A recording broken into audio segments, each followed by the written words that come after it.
I don't know why my. Okay. The recording ready. How are you? I'm great. How are you? So good. I'm so good. Oh, good. Oh, you look so cute. You. Yeah.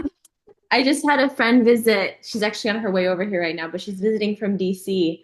And I told her about Wellness Maverick. She's like, I need this. She's trying to get into the FBI. And she's like, I need like a wellness health community to get me like in shape, like accountability. And I'm like, we're perfect for you. That's crazy. Yeah, so she'll be here any minute. Hop on with us. And she'll be That's so in our fun. community. What's up, everybody? Hi, Michael. What's up, Gemma? Look, What's up, Evelina?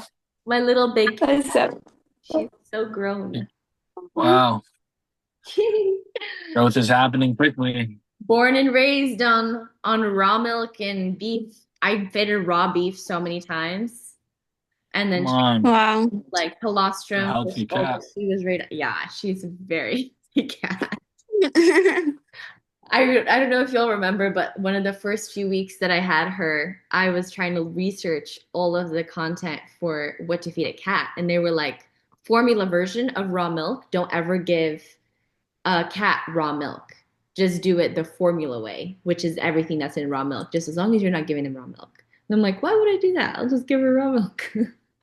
They're like That's so interesting. all the disclaimers are like under no circumstances give your cat raw milk or beef or like any animal products because it'll ruin their gut. Like, watch this. I have the healthiest cat. Wow. My friends have cats and they're like all obese because they feed them regular processed. Yeah. Yeah, So, that whole Yeah. topic's so interesting. Like, my brother, uh-huh. he feeds his dog just raw ground beef and human food, and his dog is thin and healthy, and its fur is clean. You know, like it's kind of goofy. You feed your dog like or cat like these like pellets, and you expect them to be healthy. It's kind of goofy. Put essential oils on her. She's never gotten shots. She's Let's go. Clean cat, clean animal. She can have a long, good life. so funny. I'll feed her diatomaceous earth, like to like disinfect the insides. It like deworms them and stuff. So she Wow. feeds Wow. her garden. She lives outside. She's very So good. yeah. Let's go. How are you, Evelina? Tell me about you. I'm good.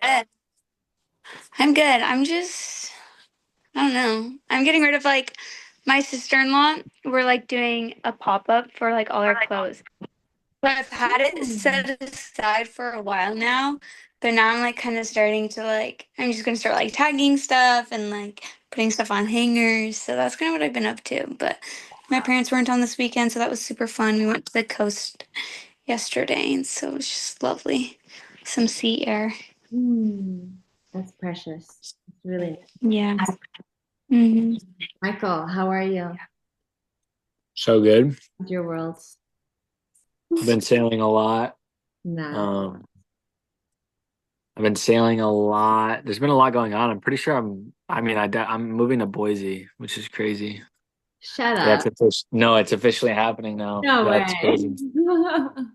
Yeah, that's been big. See that Um, um Frankie's family listed their house finally. did they really? That's They're getting crazy. out of there. I was gonna be sad, but I'll see him probably until he goes. Yeah. Actually, maybe I won't. Actually, who knows? Who knows? Who knows? But Because they're that house will probably sell really fast. yeah, that Um, they were kind of quick about it. no, they're fast. I mean, they're cruising. They're doing great. So that's been actually I have Frankie's letter rate. It got sent back. Oh no. I gotta send it. Just I exposing got. the address on the Sorry, is this recorded already? I'm yeah. sorry. Oh gosh, It's fine. I'll figure something out there. that's so bad. Um, Sorry guys. No, yeah, I gotta send Frankie's letter though because they sent it back to me. Well, I guess I'm exposing myself too because my address is on there. Um, But if he doesn't live there anymore, it doesn't matter. It just gets his house on the market, right? right. No, but I've been good though. Yeah, we've just been focusing on that. Been doing a lot of sailing here, been working some work for a client today, shot some stuff. Just super grateful. Feel like this chapter's coming to an end, and so summer is going to be over here. I mean, I guess technically it is over. Mm. And we're gonna wrap up and head out west and see what happens. So Wow. Where are you staying in Idaho? Do you have a place set up there and stuff? I have some family friends, and so I'll probably be with my buddy for a little bit, but I don't. But it's kind of up and down. Like it's really not like a long term thing. So I need to find my own place. So honestly, the answer is no. I don't really have a place, really. Okay. But it's Interesting. gonna all work out. It's gonna Okay. be great. Putting it out there. That's for sure. No, when I get out there, things will just fall in line. I mean, they always do. Um, so I'll just go out there with the intent of making it work in business and, with friends and community with people, and everything will fall in line. So Yeah. I don't know what that looks like, but it'll all fall in line. There's good people out there. I feel like Idaho is like, yeah, it's the capital of, or sorry, Boise is the capital of Idaho, but it feels like a small town. When I spent the day there with Hmm. Frankie, it was so like, it reminded me of like Vancouver, old downtown area. That's my cat. Wow. And like Longview where I grew up. So it's like old, very old town, old settled in area. It's Yeah. very like up and coming, which is why, that they were saying they're going to move to Austin because it's like it is the cutting edge where all the people are going from California, Los Angeles, from New York, Right. better pricing and all of that, but also it's like ahead in all the areas of like health and engineering and tech and all of that is it's up. No, yeah. I mean, Austin's like a whole, I mean, compared to Boise, Austin is like a totally different game. Oh my goodness. It's literally night and day. I mean, Austin's crazy. Austin's really cool, but it's definitely very fast paced. Yeah. One of my good friends is moving out there in a few years here. Some of her family members are moving out. She's like, okay, well, if a few family members go anywhere, you're more prone to follow if it's a good city as well. To You to know, Austin or Boise? to Austin. Yeah. She's moving out to Austin. But yeah. Yeah, no, if your family lives anywhere, I mean, you kind of just can go and experience it.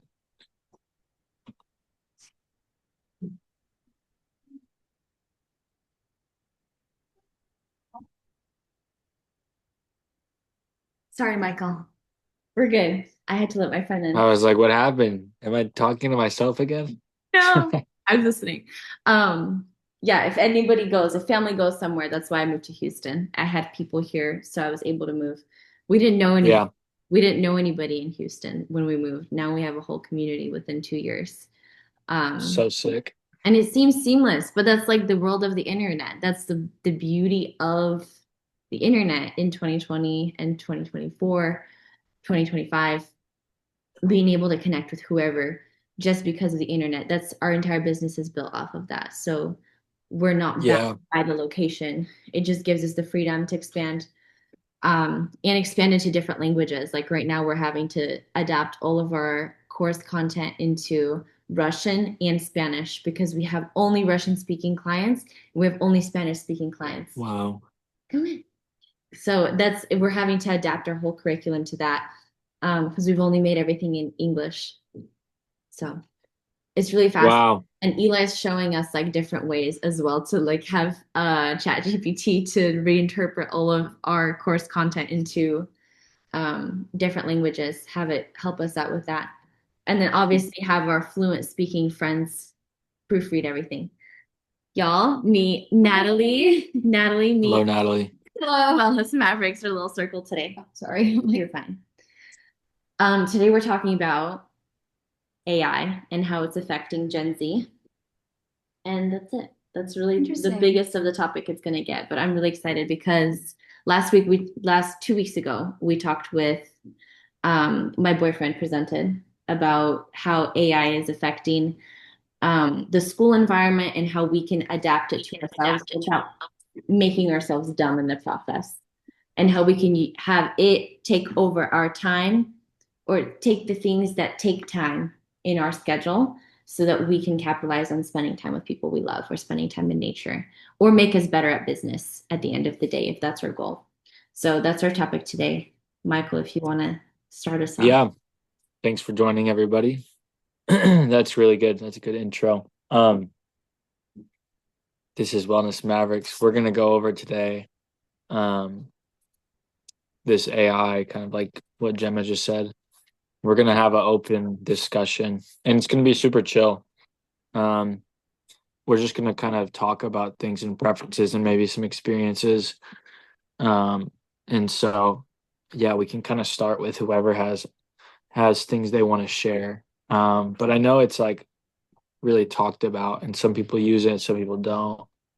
Some people have strong opinions, some people don't care at all. So it's just like cool to like gauge where everyone's at and what people are using it for. Obviously, the more people, the kind of bigger conversation we can have. But even with this group, there's a lot we can still cover. And so kind of, yeah, we're just going to be voicing our opinions and hopefully learn something. Maybe someone's using it for something that we're not, and it can actually be really beneficial, or maybe there's certain things to watch out for. Could literally be anything. So anyhow, it's really open mic. So that's what we're doing, kind of what you just said, Gemma. So whoever wants. Oh no, Michael froze. What were you saying, Michael? You froze for a second. Oh, I froze. I was just saying, yeah, it's just open conversation. So Okay. whoever wants to start, feel free to jump in. We can all just talk, and maybe let's all like go. Let's all at least say something. You know what I mean? But Yeah. if there's someone who wants to start first, and then we can all come back and like kind of share our opinions and agreements and disagreements if there is any. And so, All right. Let's go who's against AI? Like who doesn't want to use AI? Who's resistant to it? Just get a show of hands. I can't see you, Gemma, or You can't see me? You well, can't. I can see your arm. I can't see. No, I didn't raise No, my I arm. raised it. Sorry. Oh, okay. So you're Yeah, against AI? I just feel like it's making this generation dumb, and it's taking over jobs. People are gonna be without jobs. I'm just saying it from like a political standpoint. I work in politics, like just seeing that effect. Yeah. I see the good benefits of it. I do, but like I just think there's more harm than good right now. Until we like teach people the other kinds of jobs to work with AI, it's just gonna take over, make more people unemployed. I don't know. It's just like a whole thing. I've heard the perspective that the more people it makes unemployed, the more demand those people will make on the government to give them that like the base pay, right? You think Like the so? base pay of living. But the contrary to that, where it wouldn't cause them to do that is if we put a push for people to find their true purpose. Yeah. What's your true purpose in life? What's your craft? What's your expertise? What beauty do you bring to this world? That doesn't have anything to do with technology. And if that's where we go, But then we'd have to start valuing that, and this country does not value that Yeah, stuff, which yeah. is sad. That's 'cause, true. Yeah, Facts. yeah. but That's a good point. That's definitely a good point. I would agree. Starting off heavy. Yeah. Starting off very You real. wanted the anti Yeah. side. There we go. No, I will actually side more with you, believe it or not. I think there's benefits. Don't get me wrong. But what you said, I think it's one of those things. It's just making people more unaware and dumb. I think it depends, right? Like you have like for a certain type of person, right, who's conscious and aware of what's going on around them. You've got someone who has access to millions of books and knowledge, but chooses to scroll on their phone or do certain things, Huh. and waste time, right? And then you have people that choose to read those books and to research and use the internet to actually research and gain knowledge, you know? And so I just think with AI, there's people that are going to take advantage of it and like really use it to level up their businesses and grow things, and it's really going to be productive for them. Yeah. But then I look at majority and I look at the masses, the majority of people, unfortunately, is not intentional about doing this. It's very passive. It's like, oh, social media. You've got every single platform. You're on it all the time. It's not very intentional. You're kind of just passively living life, kind of wasting your time scrolling. There's things going on. But then there's people that are more intentional, right? And so when I think of AI, I kind of relate it to like social media, is where like people can use social media to make new friends, to make money, to do different things. But that's not majority. That's only a little, as you know, there's so many influencers, but it's still only a little percentage of people. And influencers are making money and making new connections and friends and business opportunity. And to me, that's super smart because you're taking advantage of opportunity. Um, but then majority of people aren't doing that. So they're just consumers. And I think being a consumer with AI could be pretty dangerous, in my opinion. Just because you're not having to use your brain anymore, you know? Yeah. You're like going on there and you're going to ChatGPT for everything, you know? Like you're doing your research on ChatGPT or just like looking everything up on ChatGPT. And it's like to me, that gets a little dangerous because where's like that that conscious thought of like, hey, I can figure this out. Hold on, let me think. We go immediately to like, we'll just look it up. Like there's no room for new discovery. And I think that's an issue. Um, I just think there's value in like messing up and failing and figuring something out. And there's definitely a time and a place too, you know, but there's other parts too where it's like sometimes you know when you're learning about something, there's a lot of useful aspects to AI where you can like really learn something really quickly and really efficiently.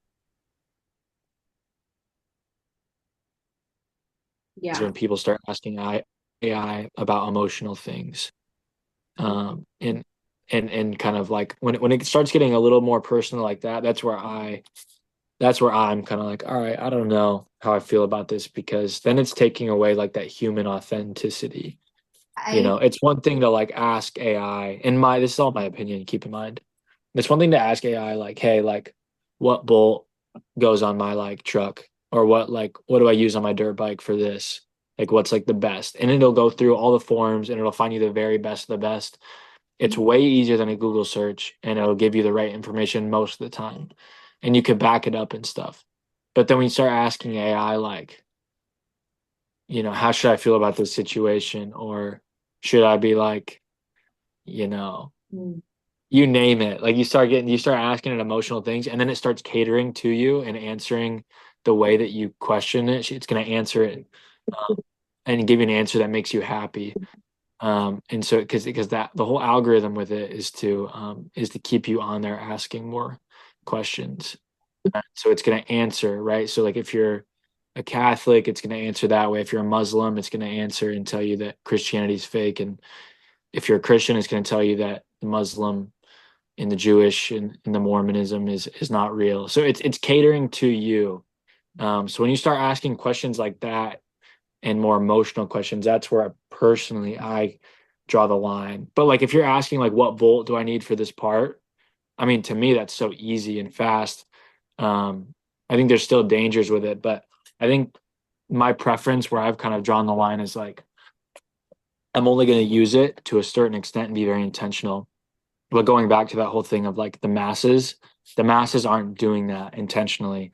They're just going on it aimlessly, whether they know it or not. And it's rewiring their brain to not retain information and to just always go back to AI. So they don't have anything really stored because it's all like, I mean, I don't know if you guys have ever used like your map and you put it in an address and then you go there like the next day or like the next week and you put in an address again and you do it over and over, but you've been to this place before and you keep putting that address in, but you've been there multiple times.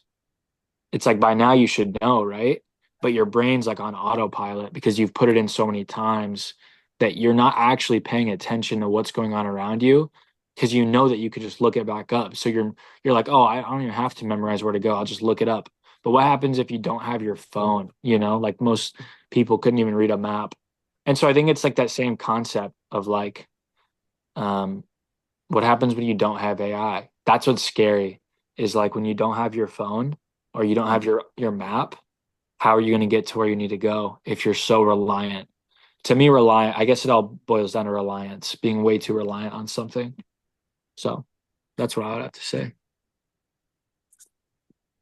What were you gonna say earlier? I was actually going to build on it because, from a religion perspective and from a human perspective, like I feel like a lot of people started replacing like speaking to whoever their God is with AI and like human connections. You know, like talking to a friend, I'd rather talk to Chat GPT. Yeah. Like even the hey chat, you know, like that whole trend. Yeah. Like it's so stupid. Oh, is that where it's from? Yes, hey Yeah. chat. Oh my Yeah, God. I know. My sister and I are like so triggered by it because my brother uses it all the time. It's very interesting. So what Eli exposed to me last time that we met on this call was that it's a predictive language learning model, right? So it's creating multiple languages, whether it's like the Gen Z language or Spanish or a different language, right? Or a coding language or different artist language. It's different demographics that it's learning to appeal to, and that's why there's so many hundreds of languages out there of AI models.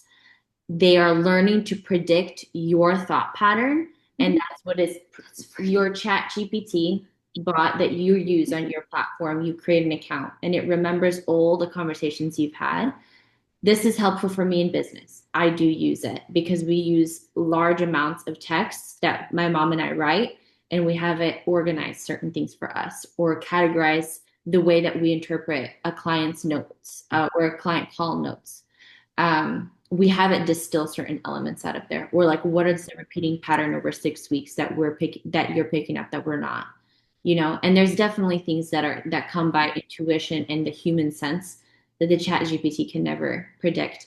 But what I've noticed where yes, this can definitely go in another direction where you can use this as like an emotional partner or like a god in a sense, is that it is predicting what you would like to hear, and it is predicting it in the language that appeals to you the most, where it's more interesting for me to talk to Chat than for me to talk to Natalie, because it's going to predict what I want to hear more than she's going to tell me what I want to hear. And of course, Right. I want that confirming bias more than we're going to want something that is in opposition or building upon our idea of the world versus an opposing view of the world. And that's why it's what Eli pointed out, that it is every time you give it a prompt, it gets better at predicting what you want to hear from it with the asset of the World Wide Web, and using that as a tool to contribute information to your answer. But it is using your personal preferences of language and your personal, oh, I don't like this, oh, I don't like that, and the way that you give it prompts to predict what you want to hear. So when it comes to those things like emotions or religion or whatever, it's going to tell you what you want to hear instead of the cold hard truth, which would be so interesting if it couldn't be biased, which they're learning through different models, the different bots that they have out there. They become politically biased based on who programs the algorithm within them. I'm going to find my charger. Oh, yeah. I want to hear Emelina's. Wow. I've actually deleted ChatGPT off my phone. I agree. I think it can easily replace God, and you start going to chat for answers that you could easily, find in God or through someone else and their wisdom, through their years of wisdom. And I think it's just kind of become a replacement for a lot of things. I think it's making us dumber as well. I think there can be benefits. I do believe there are benefits to ChatGPT, but I do wonder, like, what's the agenda with ChatGPT? And like Michael and I've talked about this before, it's like, why is it free? Like, That's a good one. why is it free? The COVID vaccine was free too, and there's an agenda behind that. And so it's just like, I do believe there's an agenda with ChatGPT, and I think it can be very dangerous, and it literally logs everything that we tell it, and it can be used against us in court. So it's like, there's like a lot of things with ChatGPT that I'm just like definitely kind of sketch, or just like, the Google effect too, and how Google affected, civilization, and now ChatGPT I feel like is affecting obviously a lot more because it has a lot more information and it can cater. And then Elon Musk even released like an AI, and that is crazy. It's just like it's basically she looks like a prostitute, and she's like is like very flirtatious with you, and like it's like weird. So it's just like it's doing stuff to our mind, and like What? There's yeah, more it's I hear actually every day. I hear more about the new versions of it, and it blows my mind what people are creating. no, it's crazy. I'm just like, why? Because then little kids are gonna see it, and kids are just getting exposed to things that they shouldn't be being exposed to, and so it's just like, I mean, it's just not healthy. And I think a lot of it, and as humans, like we can have addictive, you know, personalities or like addictive traits, and so um, just because one area might not be a struggle for you, it could be a struggle for the person next to you.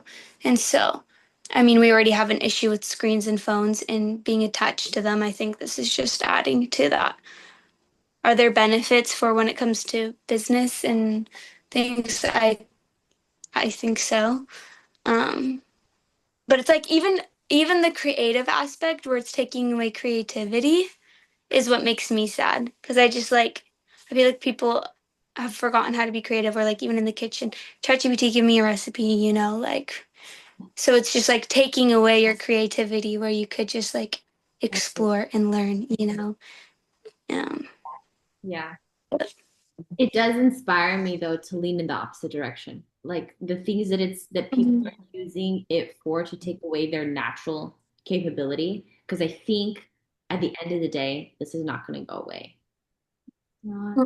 Unless some like apocalypse happens and then all technology gets wiped out, we have to rebuild from scratch. Okay, I get it. But right now in our creation, which is a possibility with Okay, I get it. um, but there are certain functions, if this keeps going in the direction we believe it's going to take away certain tasks from humans that we just, yes, is going to take some people's jobs away. But we're never going to have to worry about those things again until apocalypse, right?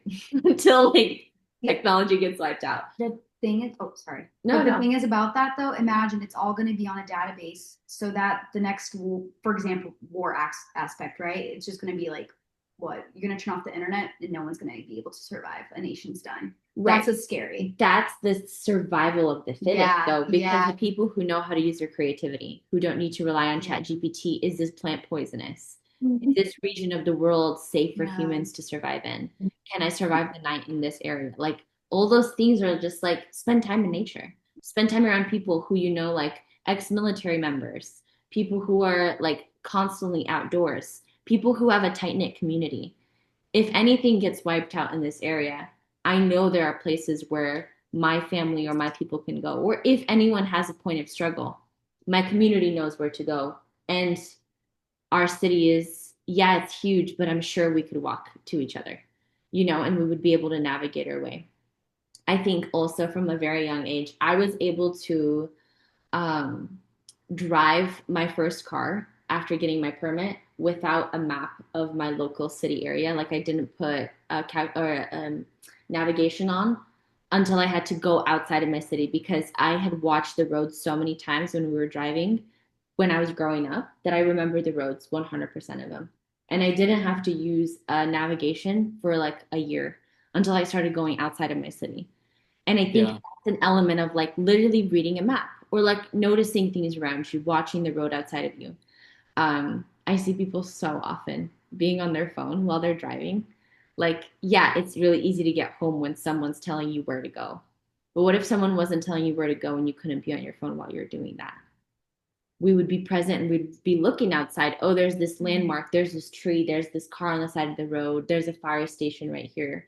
You're noticing landmarks that actually signify where you're going, what your destination is, or like how rural an area becomes, or even in it's a vacuum cleaner.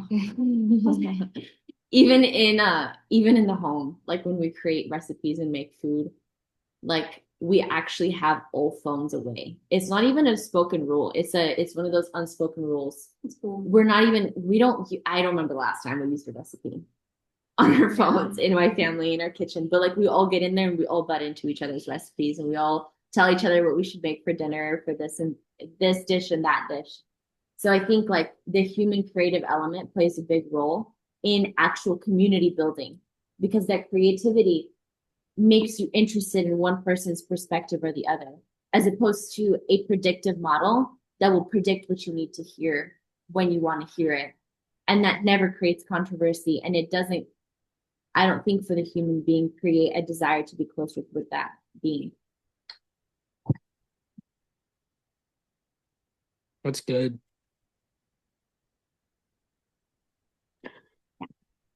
Wow. Everyone has really good points here. It's so funny that 2 weeks ago, the topic of the conversation was AI doesn't make you dumb. And everybody's like, it makes you dumb. It's going to make us dumb. Literally. I just like Evelina, or are you gonna say something? I just like from the dumb perspective, like I even see it like within my job, like now people are writing speeches with AI. Yeah. And I'm like, these are speeches for like, you know what I mean? Like Yeah. that's insane to me. But anyway. My mom went to a church service yesterday and she's like, the worship pastor did like this prelude speech and she's like, I know AI speeches and I know he was reading from AI. Oh my gosh. Like, what the heck? Devious. Yeah, that's devious. No way. She's like, I know they're like patterns of speech. And when like you don't do a specific enough prompt or add your own language to it, it's like teachers who can tell that a student was using AI to write their paper. Is That's because with crazy. certain patterns of language, they're like, you can't slide this past me. If 5 students in the classroom are using the same same pattern of language, like come on, you can't do that. Oh my gosh. That's devious. Yeah. Evelina, you said that you had good things. You said you think there's a time and a place. What are those time and a place look like to you? Or what are those good? You said there's benefits too. I think But there what are benefits. I think it's like just being wise, and I think it's like following conviction. Everyone has different conviction and values. But I think, like you kind of said for the truck or the bike, you need to fix something, or like the other day I was just like really quick. I mean, I was with you, but we were fascinated by the Amish. And so it was just like, okay, what do the Amish believe? And it just broke it down like really quick.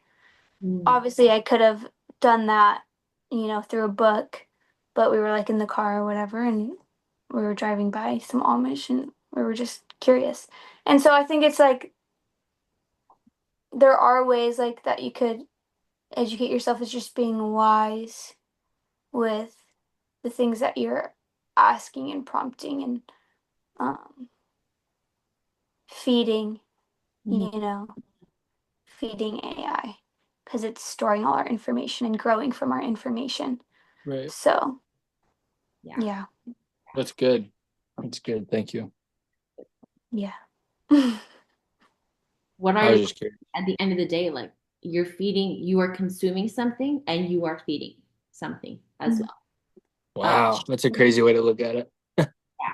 Yeah. Right. Because I loved how Eli gave us the analogy last time that the more we can have AI take care of the mundane tasks that are keeping us on the computer, the more we can be present in our daily lives. If we give it that perspective, beautiful, amazing. And I'm all behind it because the more deeper I get into my business, the more time I'm spending on the computer. I would love for it to take over some of those things. But when we look at it from the perspective of the more we feed it, the more sucked into it we become, in a way. And there is actually no getting around it the deeper that you get. Because it's like a crutch you begin to rely on. What your brain used to do, you're now allowing something else to take care of. And I find that really interesting. Like I got a bumblebee sting, and I ran into the house and the moment of panic, there was nobody home. The moment of panic completely wiped all instinct out of my mind. And I'm like, what do I do? So I chat GPT, what do we do for a bee sting? And it was like vinegar, baking soda, all these herbs, tea tree and lavender essential oil, um, just like home remedies. And I'm like, I can get it. They're like, okay. And at the very end, please don't do anything unless you consult with a doctor, whatever. Like they're supposed to say that. I went and I did the vinegar and baking soda and I put honey on it. And I'm like, I would have done this if I had calmed down. But I was in such a Wow. panic, I couldn't think straight. So in that moment, Wow. very interesting how it helped. But that would have also been my instinct if like my daughter ran into the house or my friend ran into the house and I'd be like, oh my gosh, let me just put some honey on it. Like obviously, or some baking soda or vinegar. That would be my instinctual response. Did you do you have an Essential Life book? Yeah, I do actually. Yeah. See, the Essential Life book probably would have been ideal because that literally goes through like almost any issue you can have until it's acute. When it becomes an acute issue, then it's like a broken arm or something like that, or broken leg. That's different. But anything up until that point, you can really, that Essential Life book has like everything. Yeah. Yeah. I don't know bumblebees sting. I thought they were just the cute version of all the bees. Aggravated them a lot though. I have a butterfly pea flower whole bush outside of our kitchen window. And every morning they grow overnight. Every morning the whole thing is covered in hundreds of flowers. And we have to pick them because they're edible. We preserve them for tea. And we send them to people that like we send packages to and stuff. And so we pick them every morning, or else either rain gets on them or they get too dried out in the sun. So I had to do it, and I was picking. And recently, they've been going crazy. The bumblebees have been wanting my flowers. They've been around them every morning, and I enjoy just sitting there with my lemon water in the morning and watching them because they're just so cute. Like they don't bother anybody, but they take a lot of aggravation in order to lash out. And I think I was just picking all their flowers that they were really getting upset. So the one I picked had a bee in it, and it probably was the one I had bothered more than once. So it decided to sting me back. That's crazy. Yeah. I don't know. My grandpa kept bees. They sting all the time. That's why when you guys are like shocked, I'm like, what do you mean? I grew up with bees all the time. I'm like, nah. That's why vinegar. We always put vinegar. Yeah, vinegar. But the thing is, the last time I got stung by a bee was probably 4 or 5 years ago. And then at the end, I'm like, what are the biological benefits of a bee sting or bumblebee sting? They're literally shock your body so deeply on contact, anything in that local area, it can reverse the course of a cancer cell or of a cancer. Yeah, I've been hearing some crazy stuff about bee sting therapy recently. Yeah. It can heal Lyme's disease. It heals incredibly, but like, yeah, the reversal of like chronic diseases like Lyme's disease or cancer, it was mind-blowing because it's so deeply antimicrobial, anti-inflammatory. It reverses the path of a cell. I'm trying to get stung now. There are guys who get bees. There are bees who are stingless bees that make honey. So they're like really safe to keep on your property if you have a bunch of kids, right? But they're also then those people who learn more about bees, they're like, okay, wait, I should get the bees with stingers because they're just as beneficial, if not more, to have and just to get stung by. Like, let me go out there without a suit or whatever and just get stung. Yeah. That's crazy. My grandpa does it all the time in his Let me just head out and get stung. That's crazy. Oh, easier said than done. I'll say that much. Oh, for sure. There was a lady my dad heard about. She had arthritis and she was in so much pain she was going to jump off a cliff. On the way to the edge of the cliff, she steps onto a wasp nest and gets stung. Oh, gosh. Is this a real story? Sorry to be sharing this. She gets stung over 5,000 times and completely falls over, swells, so much pain. Someone finds her. They take her to the hospital. They like help her calm down because it's like a panic attack. You're literally under the most severe panic attack. That's her arthritis completely disappeared. It vanished. And she went back to being normal. The excruciating pain of her arthritis caused her to want to end her life. But the bee stings, the level of pain in the bee stings, and also the anti-inflammatory effects that they cause, the antimicrobial, the nutrients they give you, it reversed her arthritis. Holy smokes. Fascinating. Hey, I got stung yesterday. I was stung yesterday on my head. I was picking. That was a wasp, though. There's a difference. Oh man. That's crazy. Oh my goodness. What a story. Yeah. Dang, that is crazy. Yeah. If anyone's too sick, just go step on a nest. But the thing is, the lady stepped on a wasp nest. Still helped? I No. thought it was the opposite. I don't know if they are, but the story was that she stepped on a wasp nest. Wow.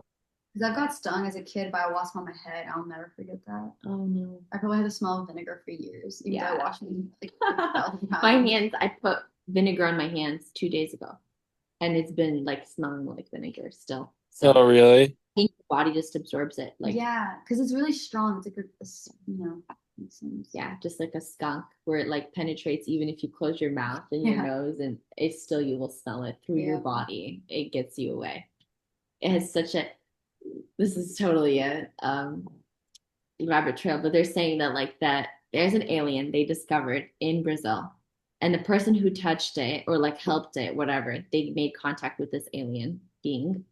They died from the infectious disease of the thing on their skin, the oil on their that being skin, because it was from a different world, and that bacteria on that being skin was so foreign to humans, no antibiotic could actually get it off. It smelled so bad, the guy was pouring bleach on himself and he couldn't get the smell off. It's the same way that skunks try to get us away from them, or like to stay separate from human beings by spraying skunks fumes onto humans, and it's just impossible to get it off. It just takes time for it to wear off. Tomato bath. Well, they say that, but it doesn't always work. It still stays around. We still like tomatoes, but like plus the skunk spray. I've never tried it. I wouldn't know. He never got sprayed by a skunk. I've never really. That's funny. I just used to read those books that told you to take like a tomato bath. Yeah, but I mean that's like all in all the storybooks. Maybe that's In the movies. Oh my God, Yep. yeah, exactly. So funny. Well, that's crazy. like being connected with humans so much more than Yeah. What's y'all's Mhm. takeaways, real quick? If everyone wants to share a quick takeaway, then we'll wrap it up.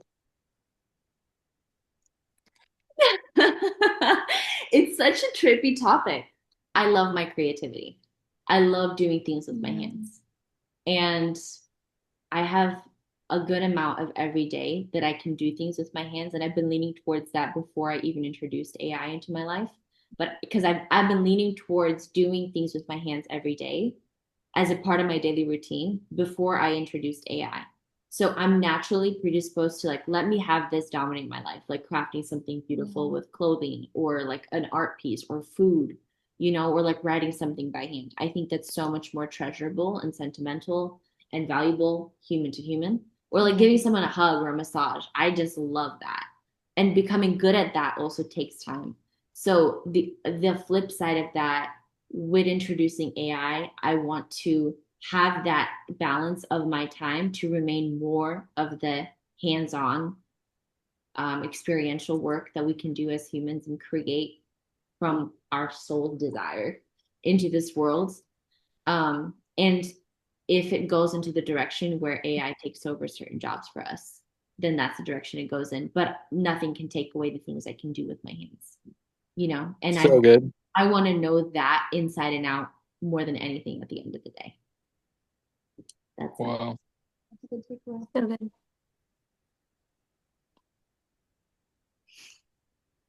You want to give your takeaway? I mean, you're right. It's not going to disappear, no matter how much you are going to fight it. So might as well try to find the benefits of it.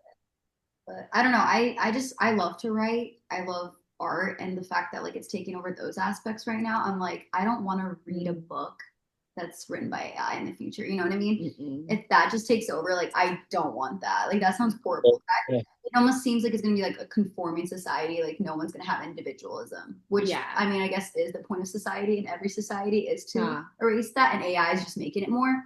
But I do see the good aspects, and it's not gonna go away. That's a reminder. I wonder if we'll go back to like Yeah. handwritten documents. Yeah, right. You know that it's like Yeah. by a human. Literally. It has to go back to handwriting. Yeah. Wow. Yeah. I'm down for that. Yeah. Except my handwriting's crap. We get better. Yeah. Evelina, take away. Takeaway? I don't know.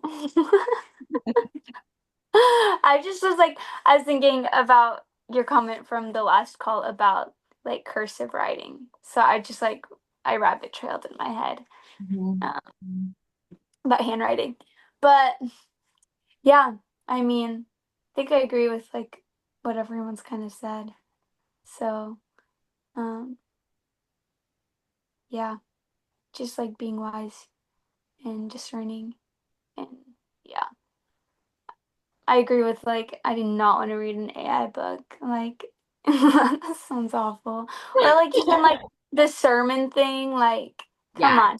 It's just like, it's also just like creativity or just like personal connection, you know, it just takes away like really like the energy and like the frequency of like human beings. Um, And you you can know, feel it. You can always feel it. you can totally feel it. It's just it's not the same. It's the connection is different. Um, It's not authentic. No, yeah, you resonance changes. People who make ads, like on podcasts, I'll hear an ad that's literally, I know it's AI taking their voice and they can replicate their voice in AI, but it's not that person's voice. Oh wow. I can tell because like I know the guys who I listen to on podcasts, like I know the fluctuations of like their authentic voice. And I hear like, Right. a certain tonality repeat twice. I'm like, that's weird. And I could tell Yeah. 100% this is an AI generated. Yeah. And you can tell the thing is like, but you have to know your people. Because like if I get a voice message from her and I know what her voice sounds like, I'll know if it's AI Yeah. trying to be her, you know, but that's Right. you need to know your people. Right. well, Yeah. That's Michael. great. I got a lot of takeaways. I think my takeaways are a little different. But one takeaway personally, practical, is I want to stop using my maps so much. Actually, I don't use them that much because I kind of know direction. Directions are really easy in Michigan because the highway just goes north and south, for the most part. So, I think that's definitely one thing is a reminder to be more present, um, and to not be so reliant on, on these things because it's like your mind just like even the other day I like turned my map off. I was like, why is my map on? I know exactly how to get home, you know? And it's just like little things like that. And so I feel like I'm very conscious of AI already. I would say that. And then also the fact that AI stores information makes me like want to be like really careful with it actually. Um, because if you're asking it and telling it things, it's like literally storing that information. Um, who knows? Who knows? Who knows what will happen? I think ultimately, if we continue to grow and seek, and like you said, Gemma, work with our hands, and we're gonna be okay. We're gonna be more than okay. But um,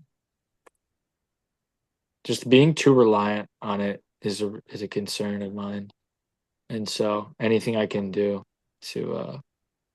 to be present in the real actual like physical world is what I'm gonna do, rather than putting all my putting all my eggs in one basket, and that basket being ChatGPT. I'd rather just learn.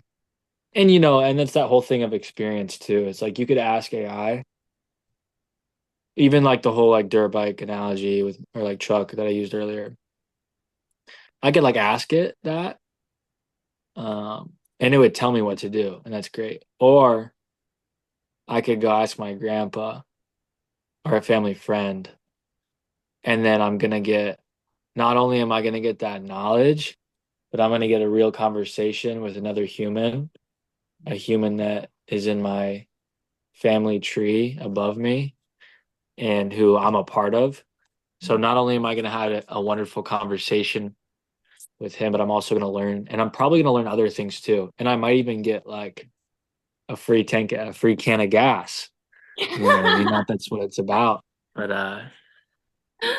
So I don't know. Even like it is cool, but I think like I don't know. Human connection's so cool, and there's so much to learn. Like I could look up like how to tie a knot.